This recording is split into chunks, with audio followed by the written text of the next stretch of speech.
Qu'est-ce qui fait fonctionner une démocratie ?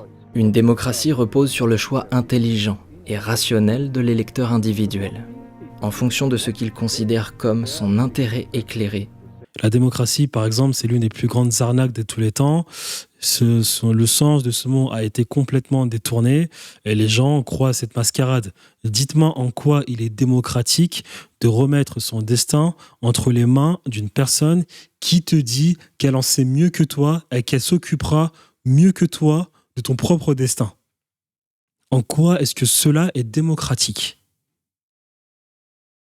Et là, il a parlé tout à l'heure de propagande, de télévision, et moi j'ai parlé tout à l'heure des influenceurs.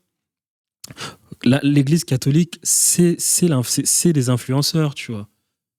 Quand Clovis est arrivé, on l'a dit, il faut que tu te christianises. Ne t'inquiète pas, fais-le. Nous, l'Église catholique de Rome, les Gaulois christianisés nous écoutent. De la même manière que les philosophes sont utilisés pour faire de la propagande, ils jouent le rôle d'influenceurs. Eh bien, tous ces gens-là, la démocratie, ça a été de la propagande. Ça a été de la propagande pour installer un paradigme capitaliste libéral. On vous a dit que la démocratie libérale, ils ont installé ce paradigme au travers de ce que moi j'appelle une religion, donc du coup la démocratie libérale.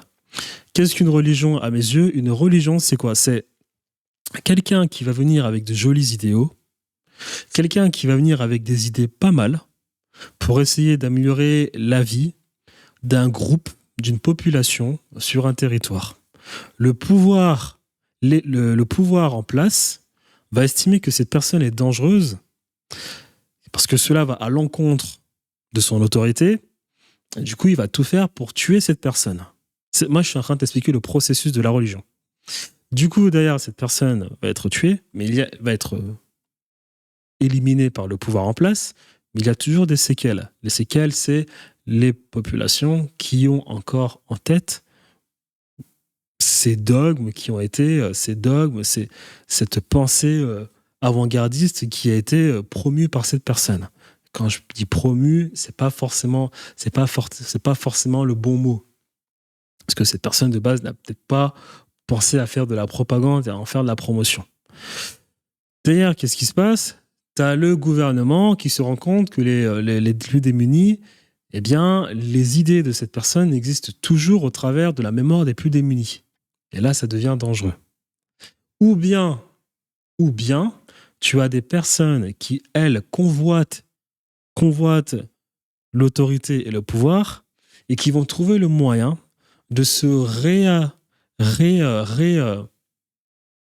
de se réapproprier les dogmes, les pensées avant-gardistes de cette personne qui a été éliminée par le peuple pour, elle, faire sa révolution au travers des petites populations qui, elles, pensaient encore, qui avaient encore en tête cette pensée de pas la personne qui en était à l'origine. Et les personnes qui, elles, se réaccaparent cette pensée avant-gardiste vont se servir des populations pour déclasser le pouvoir en place. Ça, c'est le premier cas.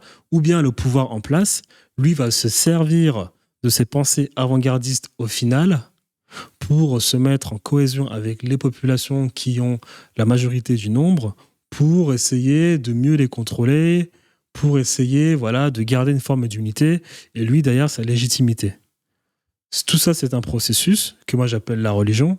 Et donc, du coup, c'est quoi ? C'est la philosophie des Lumières, c'est l'Église catholique, c'est le féminisme, c'est les LGBT, c'est le sionisme, c'est la démocratie libérale, c'est le christianisme, c'est l'islam, c'est quoi d'autre ?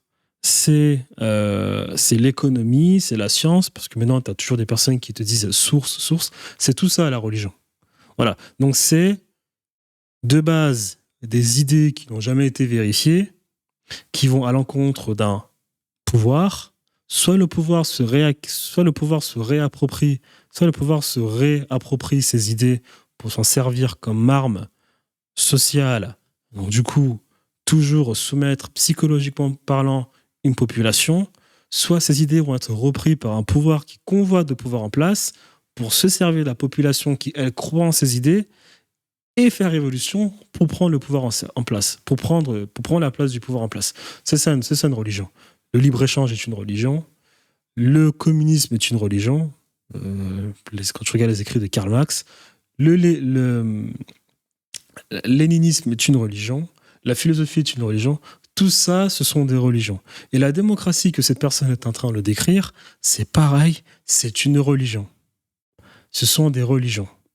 On va vous sortir des thèses, des phrases qui sont très belles, avec une très belle morale collective et personnelle. Ça fait rêver les gens, parce que ce qui fonctionne dans une population pour adopter un nouveau moyen de faire au travers d'une population, cela passe de par des idées qui paraissent vraiment humanistes, entre guillemets. Eh bien, la démocratie, elle n'est pas l'exception à la règle. Son process d'existence a été le même que le christianisme, l'islam, le sionisme, les Lumières, le libre-échange, le libéralisme, le communisme, quoi d'autre ? Et toutes les merdes qu'on a aujourd'hui, féminisme, LGBT, et voilà. Donc la démocratie libérale, bien évidemment que c'est une arnaque. La démocratie tout court, bien évidemment que c'est une arnaque. Et les gens, malheureusement, y croient. Dans toute situation donnée. Mais ce que font ces gens pour leur objectif personnel de promotion commerciale, et ce que font les propagandistes dictatoriaux, c'est tenter de contourner le côté rationnel de l'homme, et d'en appeler directement à ses forces inconscientes et émotionnelles, de manière à rendre insensé le processus démocratique, qui est pourtant basé sur un choix conscient et sur des motifs rationnels. Et la question des enfants me semble extrêmement importante, car les enfants sont en moyenne beaucoup plus suggestibles que les adultes.